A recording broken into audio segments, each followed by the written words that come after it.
തിരുവനന്തപുരം കാട്ടാക്കടയിൽ +1 വിദ്യാർത്ഥി സ്കൂളിൽ ആത്മഹത്യ ചെയ്തതിൽ ക്ലർക്കിന് സസ്പെൻഷൻ. അന്വേഷണ വിധേയമായാണ് ക്ലർക്ക് സനലിനെ സസ്പെൻഡ് ചെയ്തത്. കൊല്ലം മേഖല അസിസ്റ്റന്റ് ഡയറക്ടറുടെയും പ്രിൻസിപ്പലിന്റെയും റിപ്പോർട്ടിനെ തുടർന്നാണ് നടപടി.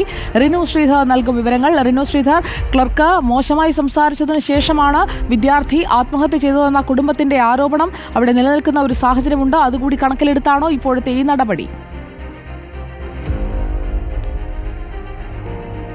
സുജയ, ഇന്നലെ രാവിലെയാണ് പരുത്തിപ്പള്ളി വൊക്കേഷണൽ ഹയർ സെക്കൻഡറി സ്കൂളിലെ +1 വിദ്യാർത്ഥിയായിട്ടുള്ള ബെൻസനെ സ്കൂളിനുള്ളിൽ തന്നെ ആത്മഹത്യ ചെയ്ത നിലയിൽ, അതായത് തൂങ്ങി മരിച്ച നിലയിൽ കാണുന്നത്.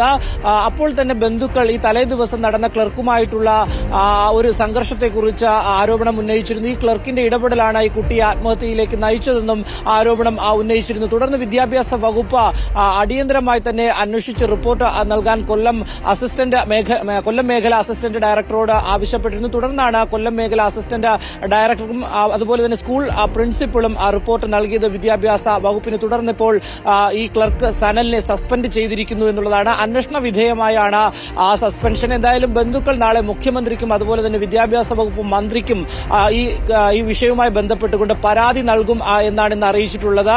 അതേസമയം ബെൻസന്റെ മൃതദേഹം പോസ്റ്റ്മോർട്ടത്തിന് ശേഷം ഇന്ന് ഉച്ചയോടുകൂടി വീട്ടിലെത്തിക്കുകയും വൈകുന്നേരത്തോടുകൂടി കുടുംബ വീട്ടുവളപ്പിൽ സംസ്കരിക്കുകയും ചെയ്തു. സ്കൂളിൽ പൊതുദർശനത്തിന് വെക്കേണ്ട ആവശ്യമില്ലെന്നും സ്കൂളിൽ പൊതുദർശനത്തിന് വെക്കാൻ തയ്യാറല്ലെന്നുമായിരുന്നു ബന്ധുക്കളുടെ ഒരു പ്രതികരണം. സുജയ, റിനു ശ്രീധറാണ് വിവരങ്ങൾ നൽകിയത്.